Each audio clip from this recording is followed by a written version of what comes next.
Hi everybody, it's Nick and welcome to another video where I talk about the various systems inside of my travel trailer, which is part of the Wolf Pup travel trailer line by Forest River. Today we're going to talk about water. I want to go through everything about hooking up water to your trailer, filling the freshwater tank, what the various water hoses and lines go to, your water pump, things to look for, the water heater itself, right? If you have problems with that and how that all works.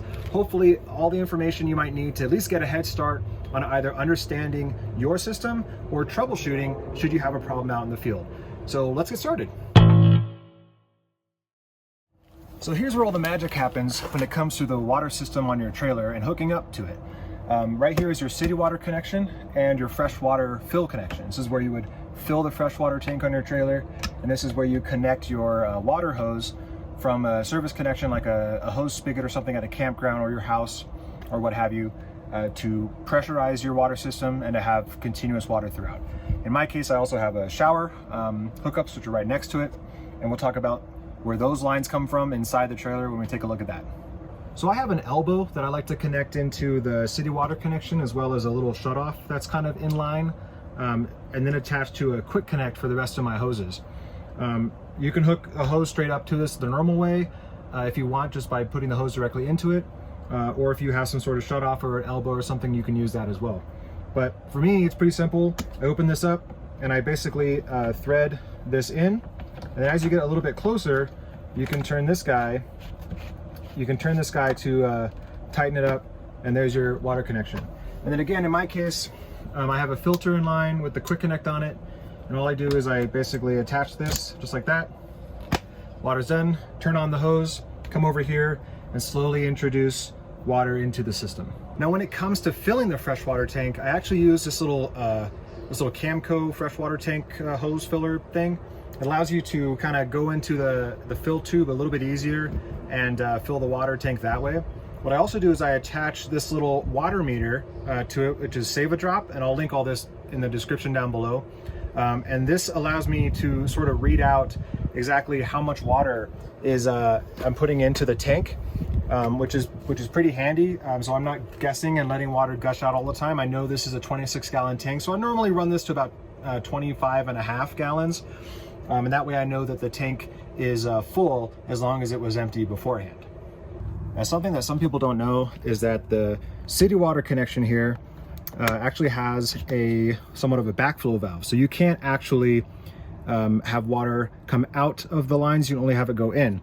It's important because if you have your city water hooked up, which is pressurized water, and you go to undo this, you don't want the water from the system in your RV to come rushing back at you from the pressure that the city water connection put in. So to demonstrate that, I can show you right now. If you pull out this little screen that's in here, there is a little white valve inside there, as you can see, and that's what's preventing water from coming back out of the system. But if you were to winterize your RV and you wanted to make sure that you cleared out all the water, you could basically grab that little valve and push in. You could do it with your finger. I like to use some needle nose pliers really gently and just grab the little piece of the valve, and then all you gotta do is push in a little bit, and you'll see just like that, the water comes out, and that valve shuts back to prevent water from continually coming out. Now let's talk about something that a lot of people have problems with and have a lot of questions about, and that's the hot water heater inside of your RV.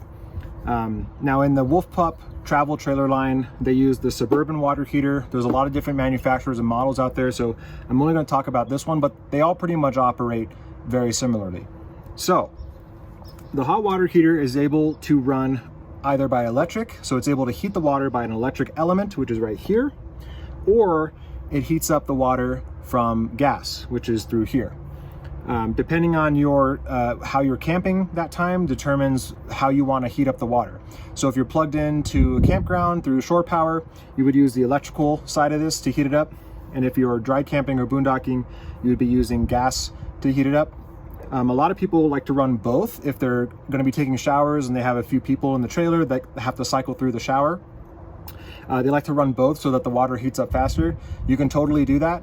I personally, and people are gonna argue with me about this, but I personally have not noticed a water heating speed difference between only on gas and only on electric. I've kind of timed it, and they both heat the same speed. So if you want to use them both at the same time, that's obviously going to allow it to heat up a bit faster, which is why people like to use it when they're doing showers and things like that. So let's take a closer look at the water heater itself. As I mentioned earlier, you have your anode rod and your tank plug here. And I mentioned you can heat your water through either gas, which is in there, or an electrical heating element. And look, it tells you right there what it is. So electrical element. So here's a problem people have. Sometimes they get a new trailer and the valves on the inside are not oriented correctly, and I'll show you that in a minute. And what happens is the tank never gets filled up with water. They come out here to turn on the water heater using electric. And what ends up happening is they burn out this element because there wasn't any water in the tank. It only takes a few seconds for that element to just destroy itself if there's no water inside the tank. So make sure you got water in there before you turn on the electric side. And you do that by this little switch. It's a little counterintuitive. Up is off and down is on. And basically, when you're hooked up to power, right, so shore power, you come out here and you would turn that switch on, and that will turn on your electrical element for your water heater. The switch on the inside is to turn on the gas side of the water heater. So if you have problems with your water heater, one of the first things you want to do is come out here and check that your breakers, your little circuit breakers in here are not tripped, so you just push to reset those. And then obviously if you're on electrical power, that your on switch is actually on. Now you can't really see that switch from if you're walking up to it, as you can see here. So you really do have to kind of come down here and make sure that it's on or off depending on what you're trying to do. But one thing I want to talk about is if you were to drain the water heater, basically going into like winterization and things like that. What I see a lot of people do, it just drives me crazy. And that is when you go to drain your water heater, there's a plug right down here that uses a 1 1/16 socket that you can attach to this and basically remove and allow water to come out of the tank. But what you want to do is you want to depressurize the water system before you do that. And there's a few different ways. You can open up a bunch of valves and do it that way, or use the pressure relief valve, which is right here at the top of the water heater. So let me show you what that looks like. And when you do this, you'll hear and see water come out the top there. All it's releasing the pressure inside of the tank and the water system in general. Once it's pretty much done draining, now you can go ahead and open up the connection at the bottom to allow water to come out of the water heater. So to drain the water heater, you can attach a 1 1/16 socket to this plug, and obviously righty-tighty, lefty-loosey, turn it to the left, and once it's loose, you can now hand loosen it, and water will start coming out of the plug. And this is also your anode rod.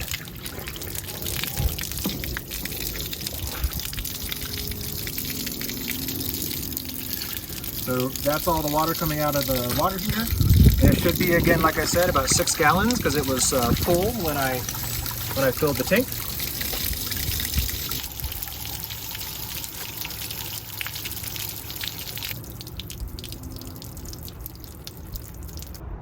So as I mentioned earlier, this is an anode rod, also called a sacrificial anode rod. They're usually made out of aluminum or magnesium. This is magnesium. In addition to acting as a plug for the bottom of your water heater, this allows the electrically charged particles inside the water to attack this first before it attacks the inner lining of your tank. This is a steel tank, so that's kind of why this is important. If you have like a porcelain tank and things like that, it's not as big of a deal. I think there's some other videos I've seen online of people who have those kind of tanks and they don't necessarily have an anode rod, they have like a plastic plug. So that's the biggest difference here. What I would do is I would check this every maybe 3 months or so, or whenever you feel like it. Maybe when you go to winterize or something like that, but basically every 3 months. It also just depends on the type of water you're hooked up to. That will determine the life of this. What I like to do is you'll start seeing it eat away normally right here first. What I like to do is when you start seeing the core rod in the middle, that's when it's time to replace. So even if you have some good stuff here, but you can definitely see some of the middle rod of the whole assembly, that's when you kind of want to replace these. Honestly, these are pretty cheap. You can get like a 2 to 4 pack for like $15 to $30 or so. I recommend just getting a bunch of them and having them on hand to really, save the life of your water tank. So let's go underneath the trailer and look at the freshwater tank and see where those connections kind of come into the tank itself. So if we go underneath here, we'll see one thing off the bat there is our fresh tank drain. This particular trailer, the Wolf Pup line, at least on my model, has the big Valterra valve, which is super helpful. You pull that and all the water comes crashing down and allows you to drain the tank pretty quickly. This is the hose, and we'll show you where all this comes inside the trailer in a minute. But this is the hose that is coming to the pump. So when the pump is running, it's sucking the water out of the tank through this particular line here. All these little wires go to your freshwater sensors. So this tells you if you're at 1/3 tank, 2/3 tank, so on and so forth. This is the vent hose that I installed for the vent elbow that's up there that I have in my other video, linked down below. And then at the top of the tank is the hose for the freshwater fill that I showed you earlier. So that comes in there, dumps all the water inside of the tank, and the pump pulls it out from underneath there. All right, now inside the trailer, let's take a look at this rat's nest of hoses, and I'm gonna go through everything in here and what it is and how it works. Now, if you have a Wolf Pup travel trailer, it is most likely underneath your bed here inside of your trailer. And we will start on the right side and make our way around the system. So this, if you hadn't guessed already, is your hot water heater. This is a electric and gas hot water heater. The electric side runs on the 120, so you have to be plugged in for that to work. And then the other side is 12 volt just to run the gas and all that kind of stuff. And that one is what you would be using if you were dry camping. So the water heater plugs in to a single outlet right there on the wall. And again, that's powered by your 120 system, so your shore power if you're plugged into power. And then you have your hoses that come in and out of the water heater. Now take a look at the way those valves are. They're pointed at the water heater. And you can think of the valves as an arrow, right? So the valves pointing to a certain direction lets you know which way water is flowing. So in this case, this is telling you that water is coming in and out of the water heater. So water comes into the water heater at the bottom, fills up the water heater to its capacity, and then the heating element, whether it's electrical or gas, will heat up the water to temperature. When you turn on the hot water faucet in either the kitchen or your shower, that's what's going to be pulling water out of your hot water line. That's why it's red, okay? And that line then goes down into the floor, and then in my case, it'll go up to the bathroom or to the sink. Now, if you are in a winterization mode or something like that, you would actually want to bypass the water heater, and you would do that by rotating these knobs. So if you rotate these knobs in the other direction, like so, what you've now done is you basically told it to send the water this way and keep going up this hose and then back out this way. So the water is now just in a continuous loop through the system, bypassing the water heater altogether. So that's what you would do so that you don't have water coming in or out of the water heater if you went to like winterize by using the winterization fluid, or if you're blowing air through and things like that. So now this is something common where people say I can't get hot water. So this is where you would want to look at your water heater down here and make sure that those valves are indeed pointed in the right direction towards your water heater so that you can get that hot water out of the water heater. Okay, moving underneath even further. This is where the water comes into the trailer from the city water connection, or if you are filling the freshwater tank.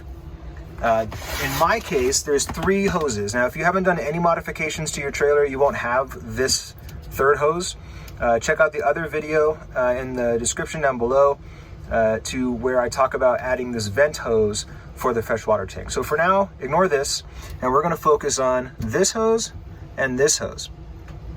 So this water line hose is your city water connection. When you plug in the hose to the outside of the trailer and hook it up to the city water connection, that water is going to be coming down this hose into this little section here, and then it's going to make its way through this hose straight into your cold water line for your trailer. Now you might be wondering, okay, well what's preventing the water then from coming through the pump this direction? Well, there's a backflow valve in there that only allows water, that does not allow water to come back out that way, only to come out this way. So again, there is a a check valve or a backflow valve here in the pump that only allows water one way. So what that means is when the pump is pulling water from the water tank, it is going to be coming out this way, up this tube, or if you're in city water, it's going to be coming down this tube and up this tube. So this is your main, this particular connection is your main water line to the system inside of your RV, whether you're pulling water from your water tank or from the city water connection, okay? And again, you can see that because it goes straight into the cold water line right there. And these are the two main lines that then go down into the bottom of the trailer and then up into whatever is using water, like your toilet or your shower or your sink. Now, the other hose here is your freshwater fill. Pretty simple. Water goes down the hose into the tank. That's literally the main job for that hose. Now, let's say you were going to use your water pump, meaning that you were dry camping or something and you needed to pull water from your water tank. So what's happening there is you have this main line coming into the water pump. We'll talk about this valve in a second, but that hose is going down underneath the trailer and into the water tank, like I showed you earlier in the video, underneath the trailer. That water is coming in, it's coming through, and it's all being, basically sucked from the pump out of the tank through this line into the pump, into this connection, and then into your main water line, like I mentioned earlier. Okay, so that's pretty simple. So what is the point of this valve here? So now, just to recap, we've got valve number 1, valve number 2, and now we have valve number 3. Again, these two are for bypassing the water heater, mainly for winterization purposes. And this one is also used for winterization purposes, or you can use it to sanitize your system or your lines or whatnot, and I'll explain why. This hose connection here goes to a loose hose that has a little connector at the end like this. It's not really a connector, but it's an inlet here on the hose. This is what you would stick into a bucket to pull either antifreeze fluid or a solution of some sort into the system, into the lines, not the tank, but to the lines. So if you were to use, if you were to winterize this particular setup, you would go over here, you would turn the valve, again, pointing to the hose you want the water or solution or liquid or whatever to come from. And now when the pump turns on, it's going to be pulling from this hose and not your main water tank hose over there, okay? And it's going to be sucking out of the end of this tube here. So that would go into the bucket or to the bottle, whatever you're going to use. In my case, when I picked up my trailer, that valve was set up just like this. So when I tried to, run water, I wasn't getting anything out. And I came over here and realized it was basically just trying to suck air out of, nothing. So make sure that if you're not getting any water at all from your pump, that your valves are in the correct orientation. We want it pointing to the direction that we want water flow. Okay, so let's take a look at these other water lines as well. So we talked about the main city water connection, your fill tube. Now what we have is these other lines, and in my case, this is the shower. Not all trailers will have the shower next to the main water inlet, so this is just how my particular trailer is. But you have your two hoses for the hot and cold water faucets for the outside shower. So this line here, if you follow the line, so this hose, we're going to pull this back. You can see hooks in to the hot water, okay? And then this one, obviously, it's the only other option, is going down to your cold water. So it's pretty simple. As you turn those handles, and you're going to be pulling water out of either your cold line or your hot line. It's pretty simple. The last thing I want to mention here with the pump is, now let's say that you turn the pump on with the switch at the control panel, but nothing's happening. Okay, so you're turning on the faucets and you're not hearing the pump come on. One thing you might want to check that's out in here that they may not have mentioned is there's a fuse. That fuse is just loosely here that's attached to the wiring. It's an inline fuse. It's a 10 amp fuse, as you can see right there. And so that's one place to start. So don't forget that you do have a fuse out here locally next to the water pump in case you're not getting anything coming out of the water pump or it's not running at all. Now, as far as maintenance goes of the system, I would say you probably want to come in here once a month or every few trips and just make sure that there's no leaks or anything underneath here, and that you've there's a little strainer right here in the water pump. I would say, you know, drain out the system and then have a rag down here, and just make sure that you open that up, make sure there's no debris or anything in there, and clear that out. Other than that, there's not really anything else to maintain under here other than checking the strainer and just making sure there's no leaks or anything in the under the hoses or anything. All right, let's talk about the control panel inside of the trailer. Now, this is obviously where you can turn your water pump on. You can check your freshwater levels and such, like you saw those sensors outside that I showed you. But this is also where you would turn on the water heater, the gas side of the water heater, from inside the trailer. Now the Wolf Pup travel trailers are obviously they're more inexpensive, which means they don't have a lot of fancy features. A lot of the more expensive trailers have the option to turn on the electrical side of the water heater from inside as well. But like I showed you earlier, we don't have that luxury. The switch is on the water heater itself for the electrical side. But for the gas side, a few things are going to happen. When you push that water heater button on, you're going to see the fault light turn on right there. And that light is going to indicate that it is basically trying to turn on the water heater, and it should extinguish once it lights. So let's go ahead and turn on the water heater. You're going to see the fault light turn on.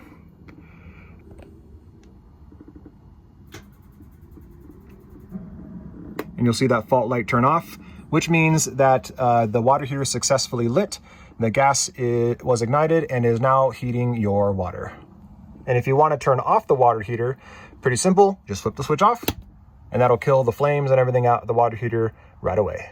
So that about does it for the water system in my particular travel trailer, which is the Wolf Pup travel trailer line. But remember, a lot of these systems, the water, the electrical, are pretty similar across the RV model spectrum. So if you watch one of these videos, you kind of get an idea of what it might be for your trailer. Obviously they get more complex, some of them are more simple, but you got the basic idea from my particular model. If you have any questions, leave them down in the comments down below, and I will be sure to answer them as soon as I can. If this information was helpful to you and answered some questions, hit the like button so I know. And also, I'm going to be posting other videos about other systems, so be sure to subscribe and hit the bell so that you know when I post those videos. I think that's it. So I'll see you guys in the next one. Thanks for watching.